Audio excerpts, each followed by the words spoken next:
And we are live. JT here, and welcome to The Huddle. The Huddle is where I sit down with successful people from the world of sport and coaching. It's to learn more about their journey to greatness. Why do I have these conversations? Because success always leaves clues. I want to take a moment to thank you, whether you are watching on YouTube or whether you're listening to the audio on the podcast. Thank you so much for being here with me and my special guest today. And here's my friendly reminder to you. The mind is like a parachute. It works best when it's wide open. So my challenge to you is to go all in on this conversation, to remove any distractions and get laser focus on the here and the now. And I guarantee you, you will gain a valuable nugget of wisdom that will not only help you succeed in sport, but more importantly, in the game of life. I've been looking forward to my conversation with my special guest today. And before we came on and hit record, I was just mentioning to him that he's been someone that, I've been following and have been listening and have really just enjoyed the very thoughtful and unique perspective he brings to our beautiful game. And I just really wanted to learn more about him. My guest in the huddle today is one of the co-hosts of At the 55 podcast, which many of our Football Ontario family know. My guest in the huddle today is Coach Tom Sterling. How are you today, brother? I'm doing well, sir. I'm doing well. I appreciate the phenomenal intro there as well. This is it's a mutual respect here going back and forth, but I'm very excited to be here talking with you and on what it is a lovely day today. Exactly. Spring is in the air. Before we get kicked off, pun intended, I just want to take a moment to count my blessings. For me, this is a daily practice. Some days I do it better than others, but I do find the days where I'm most consistent, I'm most intentional counting my blessings. I do find those days are filled with a little bit more love, a little more joy, and a little more peace. And I'm a big believer, biggest blessing you can give anyone is your time and energy. So just want to thank you again, brother, for blessing us with some of your time and energy, especially on a beautiful spring day. It is my genuine pleasure, my friend. Anytime I get a chance to talk to somebody else who has such a positive outlook on life and just takes in all of the positive things that are going on rather than focusing on the negative, I have all the time in the world for those kind of people. So I appreciate it. Thank you. Absolutely. So, Coach, one of the things that we often like to kick off the huddle with is to remind others and ourselves that life is a game and games are supposed to be fun. I had a coaching colleague and a great friend that would always remind us, hey, we all have these things that make us unique and different. Our responsibility is to really celebrate them. So I'm curious, what's an interesting fact that a lot of people don't know about you that you'd be open to sharing with our community today? Well, I try my best to be as open as I possibly can be to new opportunities and new experiences, however they show up here. So, first, a lot of people, some people know, some people don't know. One of my absolute proudest things that I think I've ever done is I'm a TED Talk speaker. I gave a TED Talk talking about my mother, her struggles with ALS, and my experience as a caregiver to her. And so having that opportunity to really discuss about my own the very most personal aspects of my life, how I was able to get through them, and just trying to give more appreciation around caregivers in general was Mhm. something that it was obviously something very, very raw and emotional for me, but still something that I was able to share. And I've had a few people who have reached out and said, I've had family members, I've had people that I've known who have had ALS. I relate to a lot of the things that you said, and just thank you for sharing. And just that one piece of feedback, if one person got one little bit of comfort out of that, it's job is done. And that's something that I'm incredibly proud of. It's something that I'm always going to hold very near and dear to my heart. And not many people know about, but something I'm very, very proud of. Mm. I appreciate you sharing, brother, on two fronts. One, I appreciate you sharing something that, many people don't know or may not have discovered yet. But I really appreciate you being open to sharing part of your lived experience. And it sounds like for you, you really took your lived experience, which I can imagine was filled with lots of, painful moments, but you used it as an opportunity to hopefully share something that would help people along their journey. Was that what that experience, I guess, why you did it? Yes, absolutely. My mother is a massive driving factor to who I am as a person. She always had a smile on her face. She always was just saw the glass as half full, if not overflowing, with all of the blessings and all of the positivity that she held in her life. And so to go through something like this that would normally and does debilitate so many people, to still have a positive outlook and to still, you know, have the struggles that she had and not being able to move some body parts and as ALS kind of works, and still be able to look up and smile and say it could always be worse. Really, just I wanted to try to share that message. I wanted to try to just make sure that everybody knew it's okay to be feeling so many emotions here. Obviously sorrow and grief, but anger and frustration at the situation, all of those are normal and it's all part of the healing process. Allow yourself to feel that and just be there for that other person as much as you can while also taking care of yourself.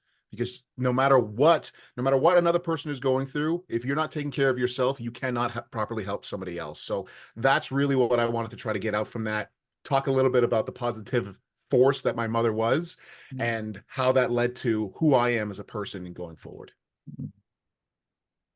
It's a great reminder, right? And I think it really speaks to me as a parent, as someone who's coached and worked with other people's kids, a caring adult. It's a great reminder that some of the best lessons are caught, they're not taught. Like, just how many of those lessons that you learned on, you get to choose your outlook on life. And it sounds like your mom, you being able to watch and support her along her journey really helped, really remind you that you have the choice every day on what outlook. Is it a glass half full or is the glass half empty? Absolutely. No matter what, there's always something that you can look for. There's always some positive, even in the darkest of moments that are here. Mhm. One of my favorite pieces that really helped me get through a lot of the sad times, because obviously losing a parent was a very, very tough time, was an analogy. The idea of your life at its most basic form is a box. And when you go through something that's so, just painful and you're grieving, you're sad. The idea is that there's a button within this box that is depression, that is sadness. And when you first go through that really traumatic experience, there's a balloon inside your box and it's completely full. And so it's always pushing that button. And so no matter what, no matter how long time has passed, you're always kind of feeling a bit of that. But as time goes on, that balloon starts to get Mhm. smaller and smaller, and then it starts to bounce around. And there's some times where randomly it once again hits that button, and you can Mhm. start to feel that same sorrow, that same sadness. But what I was able to do with a lot of help from a lot of people is to create a new button where there's a button that now every time that balloon touches it, it's happiness, it's joy, Mhm. it's memories that I can confidently say that, hey, my mother's around. Mhm. It's something that was super small to myself, but when my grandparents passed away on my mother's side, they used to live at a house 939 Glendale Avenue. So she would always say, anytime you see the numbers 939, say hi Papa, hi Granny, and just Mhm. know that they're out there. And so naturally, when she passed away, we adopted that same thing, my father and my sister and myself. And you can say it's coincidence, you can say it's whatever, but the amount of times I see that number when I'm going through something here, or you see it at just crazy times, it really just reminds myself that she's always here, she's always with me, and that positivity is just always around. So creating another aspect in my life to really make sure that I was focusing on the positive side of things and focusing on, yes, I still miss her very dearly, but Mhm. the time that I did get to spend with her was so important. And just reminding myself of that was really, really helpful for me, and Mhm. something that I encourage other people to go and try to do themselves if they can. Mm. I love that. Um, so I'm curious, it's interesting, like as we have this conversation, you start to understand like that's the one thing I've always appreciated about you is like you can tell like when you just have this big smile, you have this big energy about you. You can tell like you just want to make the most of today and love life, So it was interesting that now I start to understand, how that impacted you as a high quality athlete, right? You were a Vanier Cup champion. And then you transition to becoming a high quality coach at the youth sport level. So I'm curious, sport has obviously played an important role for you in your life. It still does today. Uh, I'm curious, what is a life lesson that you've taken from sport? And again, I know you could probably count, we could probably do a 4 hour podcast on that. But what is one life lesson that you've taken from sport that you find yourself still applying to other areas of your life today? Hmm. Well, my O-line coach at McMaster, Jason Riley, always had a saying that football is a microcosm of life. All of the things that you go through, there's always so many things that you can relate back. And the biggest thing is the idea of collaboration, in a sense of we're not just working together, we're working together towards a common goal. And I think there's a lot of times where people either can struggle to work with one another because they don't know how to properly interact, or they just don't know what they're looking from another person and how to support that other person. But taking that collaboration, those standard meetings that people would have to go to, and wondering, oh, this meeting could have been an email or whatever else. And how do you change that into that standard, just people coming together to, hey, this is the goal that we want to work towards. This is the sale that we need to get. This is the project that we need to complete. How does that how do we get to there from where we are here? And so suddenly giving context to a meeting that might just be, oh, it's a Monday morning weekly meeting. It's just going through the motion here, but trying to give purpose towards everything. The idea that when you're in sport, everything you're doing is to work towards a championship, whether that's training, whether that's studying so that you're eligible for the actual sport itself, working together with people, doing your drills. All of those things are working towards a common goal. And that's very, very easy to remember when you're on a playing field, because that's a championship season. It's whatever else. There's always a lot of hype around that. There's not always a lot of hype around the project that you need to do, or the Mhm. sale that you need to get, or whatever else. But bringing that same one goal mentality from sport into the business world is something that I think has really benefited myself. Mm. It's interesting there as you share that. Two things sort of came up there. It's the importance of reminding yourself, like, where are we going, right? Like, why are we doing this, right? Why are we getting on this meeting? Why are we getting on this sales call? Like you talked about, why are we meeting? Taking it from a football perspective, why are we meeting after practice on a Monday night where I just want to go home and shower and get some food into me?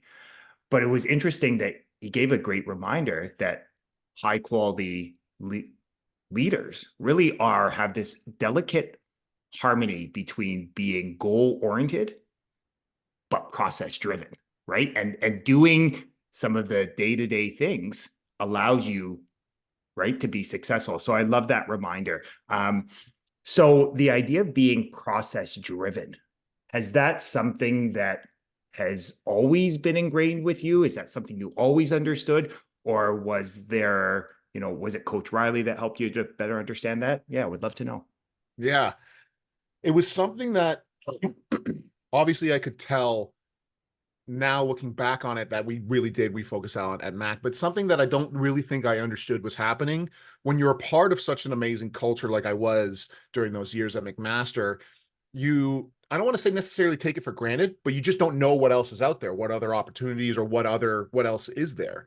And so my first role that I got out of university was it was not the role for me, let's say.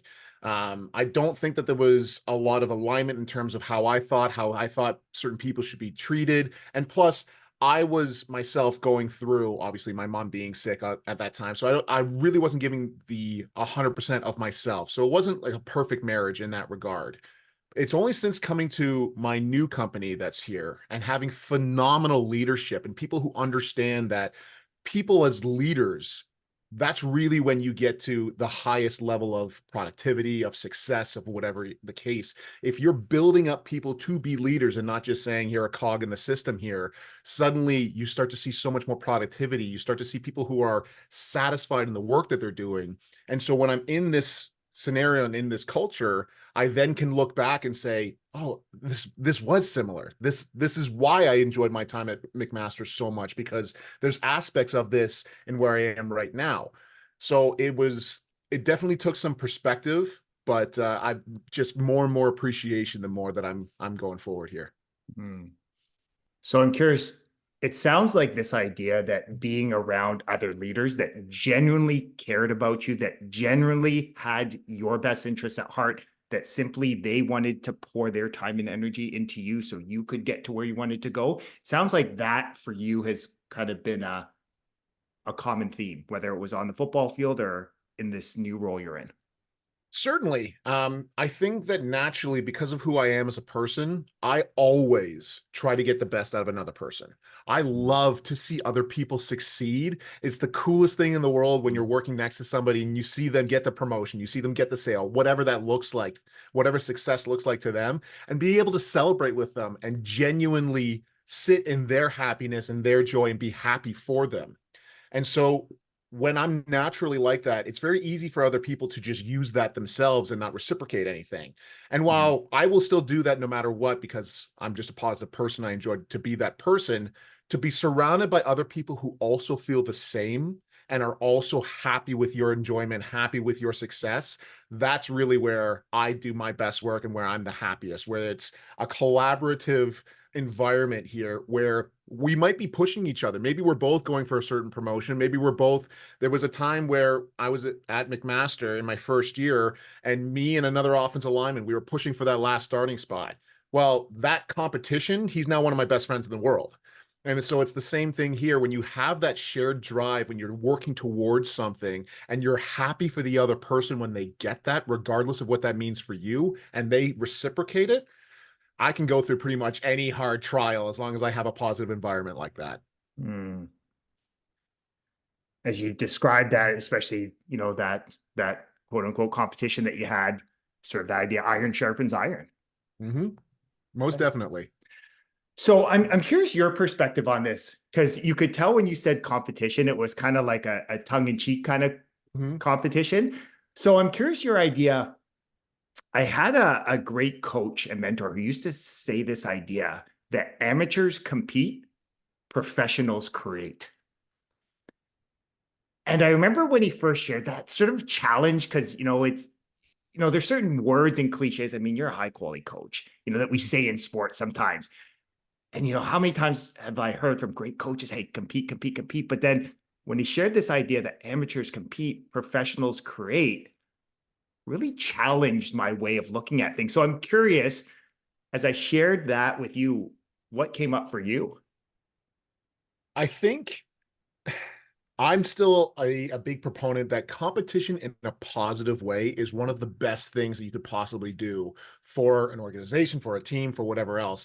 But in that positive way, it is the responsibility of the coach to create that environment. You could easily go up to somebody and say, "Hey, you're not good enough as this person, or this person's better than you at this, or whatever," and create animosity in your team. Mhm. But if you're saying, hey, listen, these are the areas that you need to focus on here. This person is in this spot, in this position right now. Look at what they're doing right.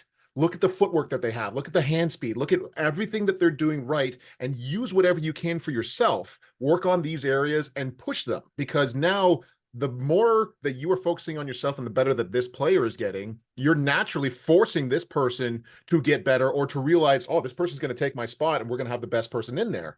And so when you create that sense of competition, but in a positive way where you're building everybody up instead of tearing people down, I completely agree with that sentiment. Mm. As you described that, sounds like that idea of like challenging people in a loving way to approach every person, every situation with an open mind and open heart. Like, what could I learn? Like through this conversation today, what could I learn from Tom? Right. And Mhm. then it was that idea that when you come in with sort of that open mind, open heart, right? Guys like you and I are naturally going to push ourselves to be better, but that's how you bring out the best in people. Most definitely. Yeah. And I think it really resonates with people when they have that kind of experience. One of the coolest things that I had a chance to go up to the CFL regional combine that was out in Waterloo and take in some of the sights and sounds of the players that were there. And there was a few players who were from the University of Guelph who were there during the time that I was. And I was expecting just like a, hey, how you guys doing? Whatever. It was big bear hugs. Hey, coach, how you doing? How are things? I haven't seen these guys in person for a while now, but I've been Mm. a fan of them on the sidelines, covering them with the podcast and things.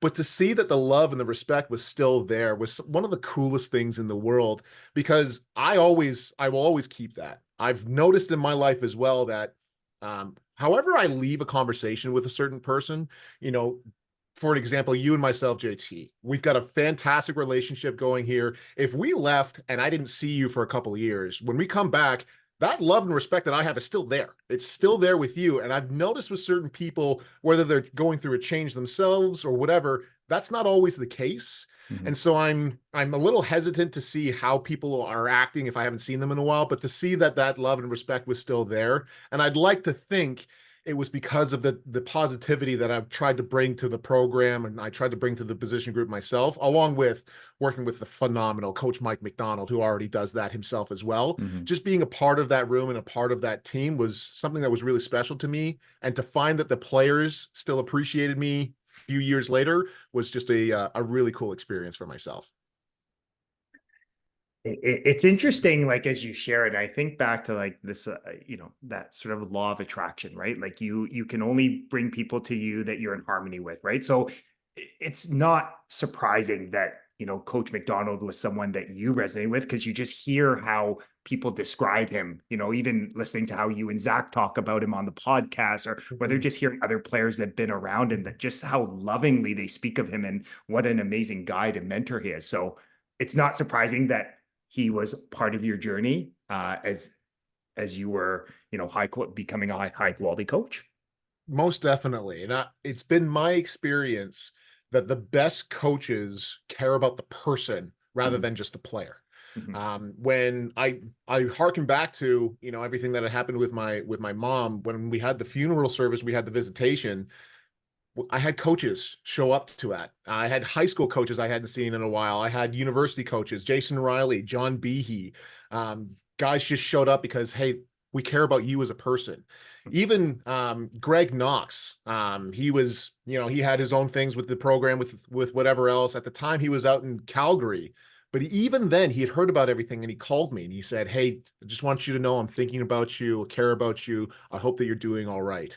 I had not spoken to Coach Knox since 2016. This was Mhm. 2019, or sorry, 2018. It was a few years afterwards. And so for him to call me out of the blue like that and just say, "Hey, I'm thinking of you, kid. I hope you're doing okay." That just meant the world to me. And so I know that Coach Knox has had his own things, whatever happened, but he'll always have a special place in my heart, along with Coach Behe, Coach Riley, McDonald, all of the people that showed up on that special day, because they cared about me not just as number 62 left guard for McMaster, but as Tom Sterling, the person, first and foremost. Mm. It's an interesting reminder, right? Like it's easy to be there for people, when things are going well, when the scoreboard there, it's great to be someone's cheerleader, but are you truly there for someone in a dark moment, right? When they really need someone to sort of just pick them up and be there for them, just know them that, hey, we love you, we care about you. Mhm. I'm curious, you're definitely someone, and again, you have a background in sales, so sometimes relationships can be sometimes transactional, like I do this for you, you do that for me. Those are some relationships in life, right? It is what it is. But it sounds like you are someone like me that values like relational. Like I really want to get to know like what makes you tick, what puts a fire in your belly, like how can I help and support you? I'm curious, you've been doing the podcast now for a couple of years. A lot's changed in the OUA over the last few years in terms of leadership. Like a lot of new head coaches, a lot of people, new coordinators, a lot of new positions, a lot of just changing, right? I'm curious, do you think that the approach of coaching is changing. And I'll preface it that I still remember during my time, again, just different time. Again, we learn. I still remember great coach saying to us, hey, players play, coaches coach. And it was very like you could feel there was a bit of a invisible wall at times, right? Mm-hmm. Do you think it's changing now with the people that are getting into these leadership roles? Do you think the outlook on how to coach and how to bring out the best of people in 2024 is changing? I do. I really do. Especially from even when I was a player in high school to where I am now, it was still very much the, oh, don't be a wuss, get out there, try your hardest, do whatever. And while that is still some aspects of the game, I think the really good coaches are starting to recognize the fact that you get the most out of your players when you can support them, when you show that I do care about you, I know that you're going through something, or I know that this is hard for you, or whatever the case. But if you want to get the best out of yourself, these are the steps that you need to take. And so it's still the same message. You're still trying to get the absolute best out of a certain person, but the way that you're delivering it is different. And I've seen that a lot of the coaches here that are really doing a lot of great things, whether at the high school level or university level, and a lot of the changes that we have seen are starting to adopt that same kind of mentality of, while yes, I might demand a lot of you here, and I might say, hey, I'm going to push you to your absolute brink to really see how great you can be. I'm not going to demean you in the process. I'm going to Mhm. treat you like a human being. And we're going to look at this like I might be your coach and you might be your player. But if I'm the great coach that I should be, it's in my best interest to get the absolute best out of you. And if you're the great player that you want to be, it's in your best interest to get the best out of yourself. So, how do Mhm. we work together to get you to where you want to be, which ultimately gets our team to where we want to be? Mm.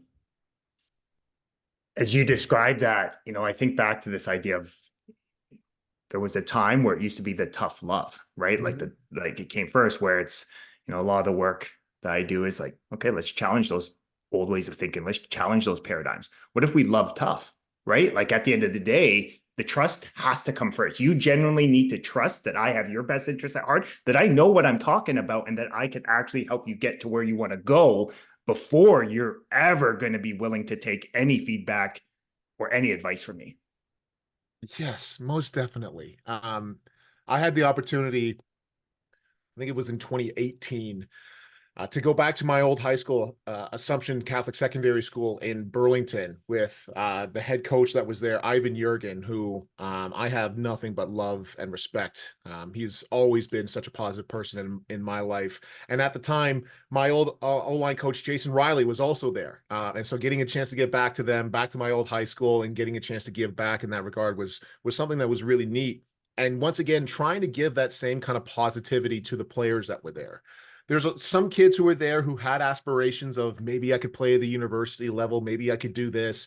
And some kids who said, you know what, I don't think this is really for me. I don't really know that this is something that I want to continue to pursue, but while I'm here, I want to be here. And so treating all of those kids the exact same in that we're all here together to work towards a single goal, and we want to do it in the most fun way possible. And fun to me is winning. So how do we get you into the best possible scenario to win on the football field, but also to win off the field as well? And so there was a few kids there who, if they really did want to play at the university level, they had to put in a lot of work. They either had to get serious about training, they had to get serious about the grades, or whatever else. But it sounded like I was one of the first people to go to them and say, if this is something you want, I can help you to get there. I know these coaches, I know the scouts that are here. I worked with a lot of them. A lot of them scouted me back in the day. I have no problem introducing you. What? Wait, what? Are you serious? And so getting that little bit of excitement there, and just to say, listen, if this is where you want to get to, I will help you. It's going to demand a lot of work, but I'll help you no matter what. And so seeing the appreciation there, as another little side note, once again, trying to be as open as I possibly can be. For a very brief stint, I was actually a Walmart.ca model. I was one of the big and tall models that was out there. Yes, it's very hilarious. I still have no idea how it kind of happened. But when that happened, afterwards, it had been some time and I went back to Assumption and I saw a few of the kids that I used to coach and they go, we have a group chat. We shared all your photos from Walmart in the group chat. It's so awesome. And so just knowing that there was a little bit of connection there between those players and having any kind of connection with any of the players that I've coached before, it's just been a really cool experience for me, just personally. Yeah. And it's interesting, like as you describe it, the word connections come up several times here. And you can tell talking to your big, like, let's create real and meaningful connection. And I always like this. I always, through the work I do at Football Ontario, I always sort of remind our interns like there's a difference between networking and connecting. Networking is like, you know, a connection request on LinkedIn. But if you're truly about connecting with someone, it's really about like finding out, more about that person, right? Finding out like what is it that they want? Can you help and support them in any way? So I love the idea of connection, by the way. So I'm curious, do you think that that idea of like connection, do you think that that is something a leader can learn? Or do you think some are just born with it and some just yeah, do you think it's born or do you think it's a skill that can be taught? The way that I kind of look at things is not necessarily like, obviously I'd love to build relationships with people. I love to get to know people and everything else. But when I'm entering a conversation with you, for example, I'm not going into this being like, I need to create the best relationship possible with JT. I'm going into this saying, you work with Football Ontario. I work with trying to support the game. How can we work together to Mhm. get to both of our goals here? And so once we get to that establishment and we're talking about, hey, this is some of the things we could collaborate on. This is what I'm seeing. This is what you're seeing. Naturally, there's a want to connect with that person because you're working towards a similar goal or you Mhm. see avenues where you can both benefit or whatever the case may be. And so when I come to a lot of different scenarios where I'm meeting with people or I'm talking with people, and I'm once again, that idea of we're all working towards one goal. That's something that's been really big with me, even just recently, and talking with some of the great leadership that I've had at my working environment, like I mentioned, that naturally has led to a lot of connections with a lot of really great people here. And even on the opposite side has kind of led into where I shouldn't be making certain connections. Where if I'm talking about a specific goal that I want to try to get to, and another person maybe isn't working towards that goal, or maybe isn't interested in that goal at all, certain cases, you know what, maybe that's not the person that I want to be working with. Maybe there's another person that really cares about the game or cares about the project, cares about the sale, whatever that looks like. Mhm. And so that's been my best way to try to understand the connections that are there that are possible and which ones are worth having in the first place. Because as you know, I'm sure there's a lot of connections where it seems like it's a one-way street and that doesn't do any good for you.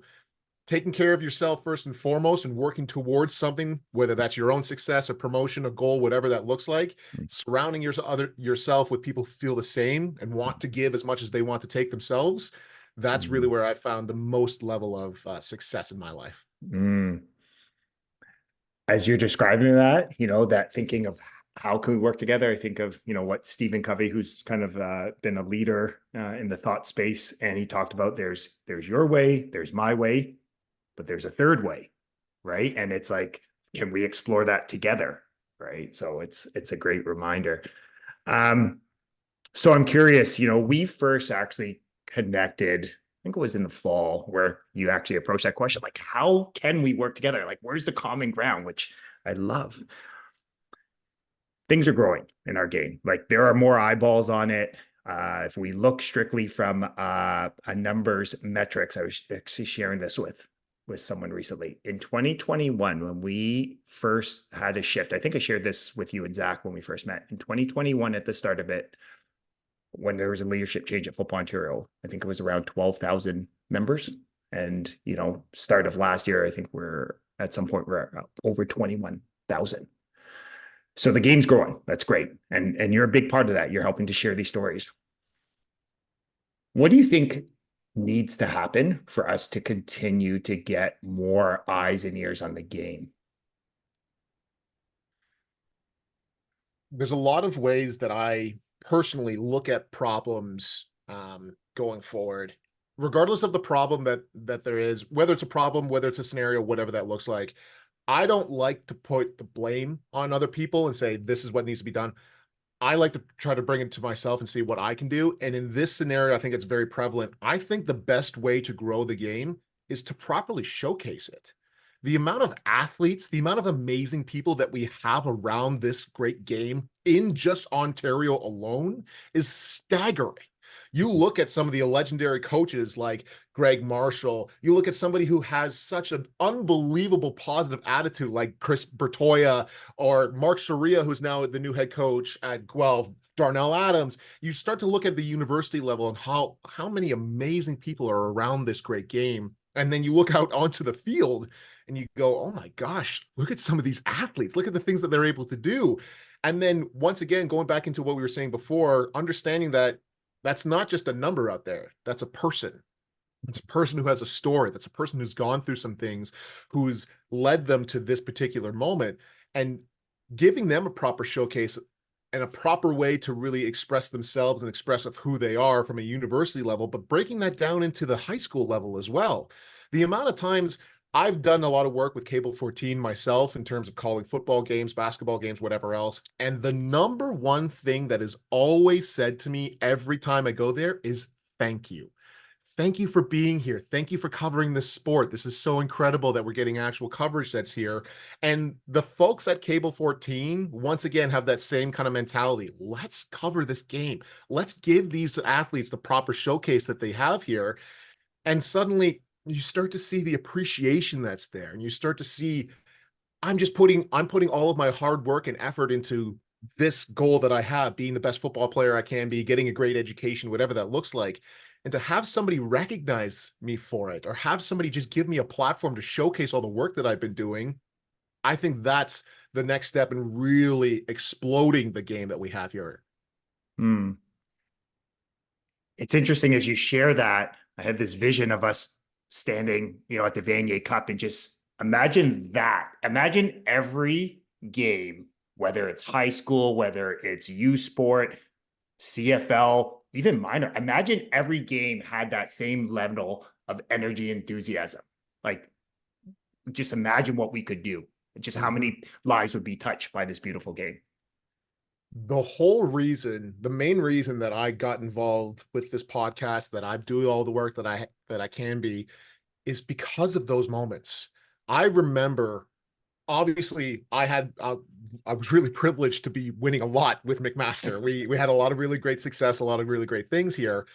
But the atmospheres of some of these places were just unbelievable. I remember walking into a Guelph Griffin homecoming where the stands are packed and the hill is packed, and there's people all around you yelling and screaming.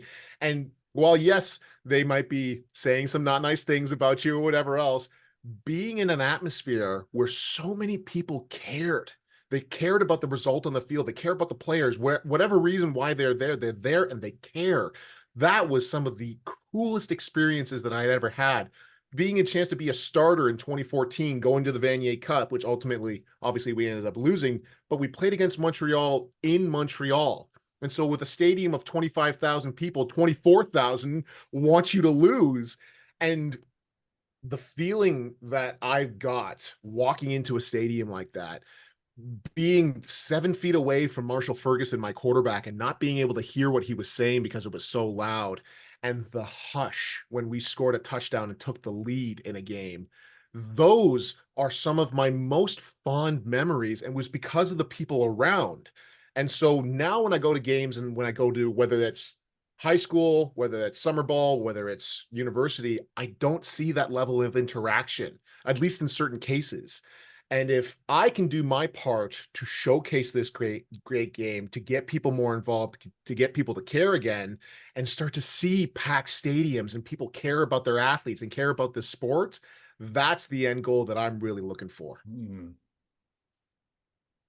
It's interesting as you share that, right? Like, because we kind of get a glimpse of, what we want. And that's the fun part, right? When we start thinking, like, how can we make that happen? Mhm. Right. And that's sort of like the vision. But you also brought something up really interesting as well, that often sometimes it's just going to the games and just being there and physically showing your support, your presence. I think of just in my role with Football Ontario, how I have young student athletes, coaches and parents will just say thank you for being there, just because they just feel like your presence there means so much. And I'm just like, we're just celebrating you and the great work you're doing. Like it really reminds me how our simple, just our time, giving someone our time and energy can really change a life.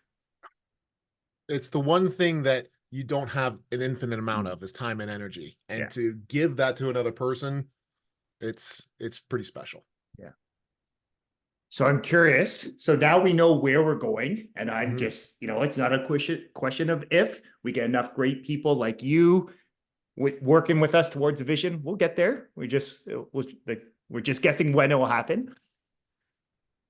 What about you and at the 55? Like, what do you guys want to see happen? I mean, you and Zach been doing a great job of doing these off-season stories, really sort of diving deep into each program. Yeah, what's the next evolution for you guys on the podcast? So we've actually been having a lot of conversations around this and what we want to get to and how we want to grow things. And once again, coming at it from a different angle in terms of what's the end result that we want to have. Let's just all of the barriers that are in your mind in terms of money, in terms of time, in terms of whatever, take all of that away. What is the end result? And then you start dreaming these, oh my God, what about our own studio space? What about a traveling van? What about this? What about that? And then you start to say, okay, what is realistic in that? What can we get done? How do we get to that spot? And break it down, break it down, break it down until you finally have a working step. And a lot of that is, how do I properly communicate that vision to the people around me to let them know, hey, this packing every single stadium in U Sports is the end goal. This is how I think I could best get there. And along the way, I want to have the right people around me in order to try to do that. And I know that, somebody like yourself in Football Ontario, somebody like, the OUA, U Sports, all of these other different organizations might have their own goals in terms of what that looks like. But at the end of the day, growing the game is the goal for everybody. And Mhm. so, how do we best connect with people? How do we best showcase ourselves here? We have an opportunity to potentially do some work with the East West game with Zach and myself. And so we're exploring ideas about how that works and how do we want to build that up and all of these things. And then suddenly it's, hey, you guys have a track record of things. You've done some live events, you've done this. How do we make that better? Where were some pain points? The camera that we had didn't really connect properly, or the lighting was a little bad, or whatever that looks like. And now suddenly, hey, the next time we do this, we're going to focus on this. And then it's better. And it's each and every single step you take, but it's just taking the first one. There's so many Mm. people who are out there that go, I want to get to this spot. How do I get there? And they only think of the massive jump from where they are to where they need to go. But so much of that is just being willing to take the step, to make the mistake, to have it, maybe not go the way that you want it to, but to learn from it and have that as, yeah, you know what? There's a strong possibility the stream doesn't work. It looks like crap. People can't hear us, whatever else, but we're learning from it. You step out into it and you go, you know what, this product didn't work for us, or this needed to be better, or we needed some more support here. But now we know, and it's no longer a dream. You're making it a reality. That's the most exciting part. Is Mm. even if it's 100,000 steps away, if you can see the path and it's no longer up in the clouds, you know what you're doing. It's just a matter of time. That's the best part about everything. So that's really where I see us going in terms of just getting out there and doing more of the things that we want to do, doing some live events, potentially going to a university before a big game and doing a college game day-esque and start talking to players beforehand and getting their stories out and focusing on the game itself and just getting some more excitement at the game where people are already going to get our name and our brand out there to hopefully grow the game. That's really where our headspace is at. Mm. I appreciate you sharing, and I'm really enthused to kind of see that college game day esque. Mm. And it's interesting as you describe that, because if we simply look to our brothers and sisters down south, that's why Friday nights are so amazing. Is if you look there at a high school, stands are packed, right? The community's out there. Like it's a big event. The community partners are down. Like they make it such an immersive experience where people are invited to be a part to really celebrate, community, a great sense of belonging, of family. And once you get people connected that way, then that's where every stadium's like it was at the Vanier Cup this year. And the biggest part of that is, people, I'm sure people look at these massive stadiums and they go, oh my God, there's so many people that are there. It's crazy. It's whatever. It's just about creating a community.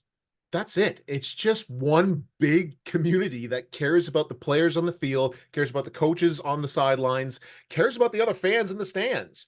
That's really where the best version of this game comes out, when me and my neighbor can go out and watch a Hamilton Tiger Cat game and say, hey, this is awesome, this is whatever. But then, hey, did you catch the McMaster game? Did you catch the Hamilton Hurricane game? What about the Ironman? What about this? What about that? And start boiling that down and down and down and down, and then starting to realize that, like, yeah, I'm really proud of Hamilton. I live there. This is my city. I want it to do well. So yes, I want my pro sports team to do well. I want my university to do well. I want my summer league team to do well. I want the high schools to do well. Whoever comes out of the high school arena, in this case, it was Bishop Tonus. I want them to do well. I want them to win a championship. But boiling that down and creating that sense of community, I think, is really where that's the goal. And even if that community is 2 million people or whatever it is, to have that community sense around the game, that's the end goal. Hmm. And as a proud Hamiltonian, you could definitely sense that that's very much entrenched in the culture there, from, grassroots all the way. Like that's why I love dealing with families from Hamilton, because they're going to tell you how it is. But again, there's something beautiful because they're so passionate about football and sport, and just bringing everyone together. And you start to see, I've had a lot of conversations, I think even before you really took over. And like you said, the growth of the game has really gone on a really great way. So I know we're talking about me a lot, but I wanted to make sure that we're highlighting you here. All of the stuff that you've been doing, JT, even if it just means connecting with other people, has just been really outstanding. Mm-hmm. And talking with other people and hearing them, Burlington's not seeing the same number of kids that they've seen. Oakville's not seeing the same number. And, maybe there's an issue with football across the province, across the country, whatever. And then you go watch a game in Hamilton, and each high school has 80 kids on each side, and everybody's excited to play. Everybody's excited to be around it. And you go, you're 15 minutes away from these other towns. What's the difference? And it really feels like that pride that's there, the Hamilton pride. You're cheering for your Ticats, you're cheering for just the city itself in that regard. And to see the numbers that are there each and every single year from all of these Hamilton schools is really outstanding. And even I had the chance with Cable 14 to not only call the Catholic side, at least, of the high school football, but also the All-Star game that happened in Hamilton, the Steel City Bowl. Mm-hmm. And you see all of the scouts that are there, and there's a representative from every single OUA school at this one game, because everybody understands how much of a hotbed Hamilton is. It's the same with London, it's the same with Ottawa, even Toronto. So there's these hotbeds of people care, and it's really just about what is it that people really care about that community, and how do we replicate that in other places? That's the secret.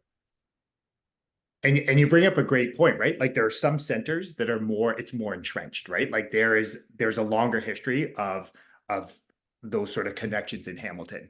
Being in London, spending 20 years there in university, and then teaching there for 15 years, it's just different, right? Like there's just more infrastructure in place, but you even look at, what's happening in Toronto. I know you and Zach, and I know Zach, part of that is Zach being a Toronto guy, but you just look at how quickly things can change. You look at some of the amazing work our some of our leaders in Toronto are doing. I remember being invited to a meeting there. I was just a fly on the wall, and watching what they've done. That meeting, when bringing everyone together, was April of 2021. And this year culminated in a true Toronto Bowl, where you had a all-star game, you had a true junior Toronto Bowl, and a senior bowl. You had 300 of the top student athletes and coaches in the city. And when I started to count, I looked, I'm like, there's 7 OUA schools represented here. Like, and it packed all day. And it was like what was so beautiful about it was just, it was truly just bringing everyone together. Yeah, we can agree to disagree, but it was really about putting football and the sport on the platform it deserves and creating the best possible experience for everyone. When the people who are surrounding the game, who care about the kids and care about the program more than maybe themselves or more than any other agenda, there's beautiful things that can happen here. And you start to see even Zach, because he lives in Toronto, my high school, I think it was his high school. There was another one in Toronto that had typically been a powerhouse, didn't have a football team because they just didn't have people come out. And now that program's completely been revived.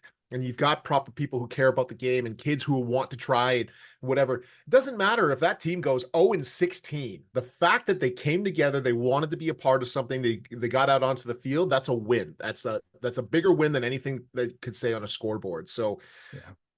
I think more than ever, and once again, maybe this is just because, like you said, the law of attraction, the people that I'm trying to attract and whatever else, but the people who are in the right spaces, the people who are looking after these organizations, whether it's all of Football Ontario, whether it's the cities themselves, are the right kinds of people in my experience so Mhm. far. Mhm. And you can see the drastic change in the game in terms of the growth, even before the pandemic and now. And it's something really, really cool to be a part of and something that I'm really excited about the future of this game in Ontario and across the country, really. Mm. I know you're a possibilist like me. You think in terms of possibility instead of limits. I I just imagine what is possible for us in this province, in the country, as we continue to find opportunities to become more aligned, right? To actually create it from the grassroots all the way to the top. Like, sky's the limit. The sky really is the limit. And you talk about some of the amazing people that are around the game. Even once again, I'm at the CFL Regional Combine and I'm talking to Coach Mike McDonald there, and he goes, "Oh, do you know Emily, who's at Football Ontario?" Yes, she is the niece to Coach Mike McDonald. She Mhm. was at almost every one of Daniel and Brett's games growing up. She was at the Burlington Stampeders or at Notre Dame High School in Burlington. She watched them. She got hooked. I love this game. I love the atmosphere that's here. And now she's doing unbelievable work with you and spreading the game and getting that positive vibe around it just because she was exposed to it. She was Mhm. exposed to it in a positive light. She saw the potential that was there. And now she's working with yourself and a phenomenal crew at Football Ontario to continue to grow the game. And it's one of the coolest stories that I had a chance to hear. But Mhm. once again, how many other lives could potentially be impacted by just being exposed? Just coming to a game, start in high school, start even earlier than that, get out to a game. Really, you want to talk about a sense of community. There is no stronger sense of community than when you go to, a summer league game where it's family, it's parents, it's people who care about the kids first and foremost here. And Mhm. it's, hey, you know what? You want to do a barbecue before or after the game? You want to get together? Hey, this is my son. Who's your son? And then you're starting to talk about things, and we're starting to see the resurgence of women's football and people wanting to get out there. And now anybody can play. It's not just a man's sport. It's not just every single person can play this beautiful game. And that is the ultimate goal for football. That shouldn't be regulated to one person, one group of people, or whatever.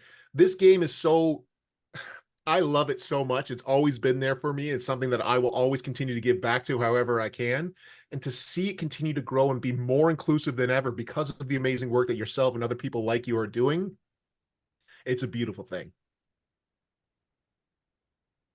And I think that this is a great way to sort of tie up, all the amazing things we've talked about is, it's this idea that everyone within our beautiful game, whether it's, former student athletes like you and I, coaches, administrators, parents, we all have a passion for this beautiful game. We may have different ideas on how the best way to grow and make it better, and that's okay. We can agree to disagree, and that's totally cool. But again, we're not competing against with each other. We are inviting people to be a part of this beautiful game. And by inviting other people to be part of this game, they might start to make football a choice over other sports, other activities, right? And that's where the growth can come from. Mm-hmm. Mhm. And once again, it's surrounding yourself with with wanting to be a part of the right kind of organizations, with wanting to be a part of the right kind of people. And when you have the right kind of people looking after a game and taking care of people within that game, you just naturally start to build and people become, I want to be a part of that. I want to continue to grow this. I want to put my name in the hat here. And so I think with continuously having people who maybe if they have different things and different ways they try to get to a goal are still passionate about the Mhm. game, passionate about the players that are there and growing it in general. As long as you have that, however you get there is gravy. But making sure that you're still there's a level of what's the dream that's here? Where do we want to get to? And then turning that into a reality and having Mhm. the right kind of people in place there to go about that. It's been my biggest learning in the business world as well as the coaching world. The more time and energy that I spend on people, the better things seem to get. The more time that I've spent on individual reps and developing them and turning them into leaders, the better the sales seem to be. My numbers seem to be off the charts. It's a really weird correlation here. But I think the more and more people that start to develop that as a mentality, Yeah, the better off we will be as a whole. absolutely, brother. So I'm curious. Again, I know you and Zach are growing some amazing things at the 55. Yeah, would love, you know, I know someone's, if people haven't found at the 55 yet, I know through our conversation today, their interests are going to be peaked.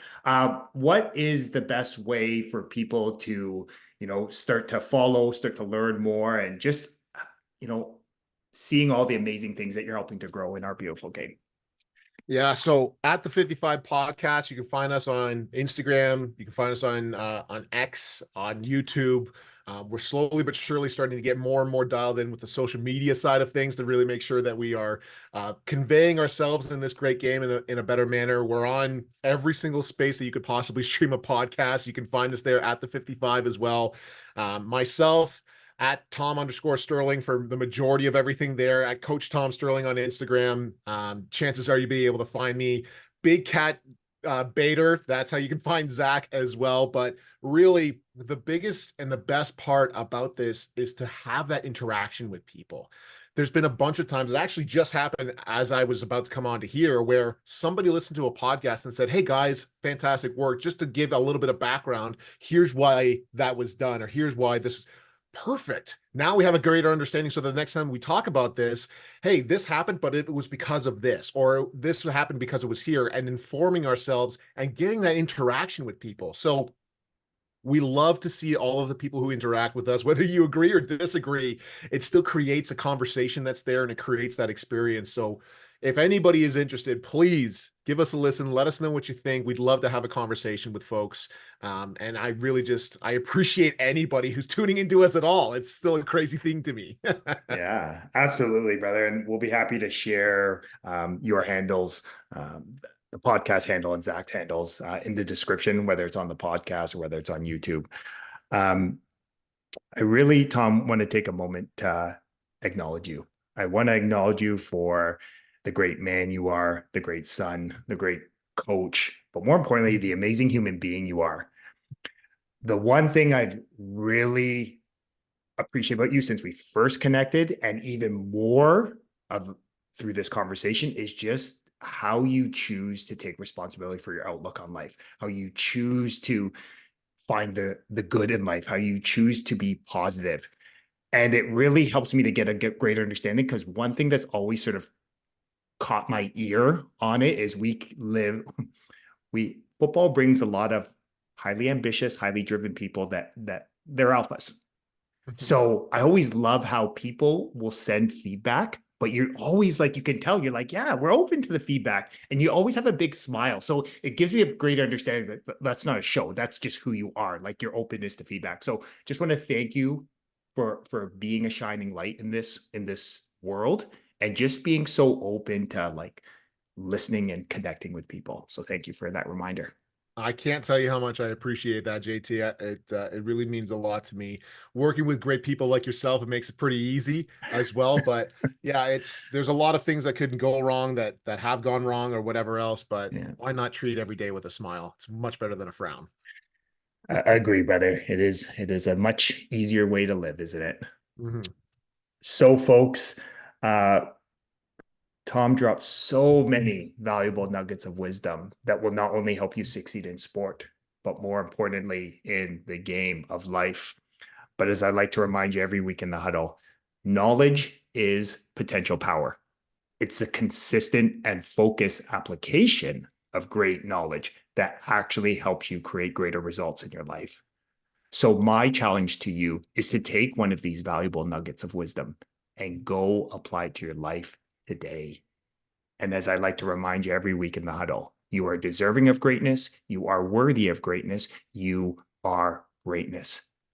And my only ask from these conversations, if it resonated with you, if it touched your heart, then please share it with a friend, a loved one, a teammate, just someone you feel that would benefit from listening to these positive, inspiring, and empowering ideas. The more people we have listening, understanding, and applying these simple principles to their life, the more blessed this world will be. As always, love having these conversations with you in the huddle. Have a blessed rest of your day.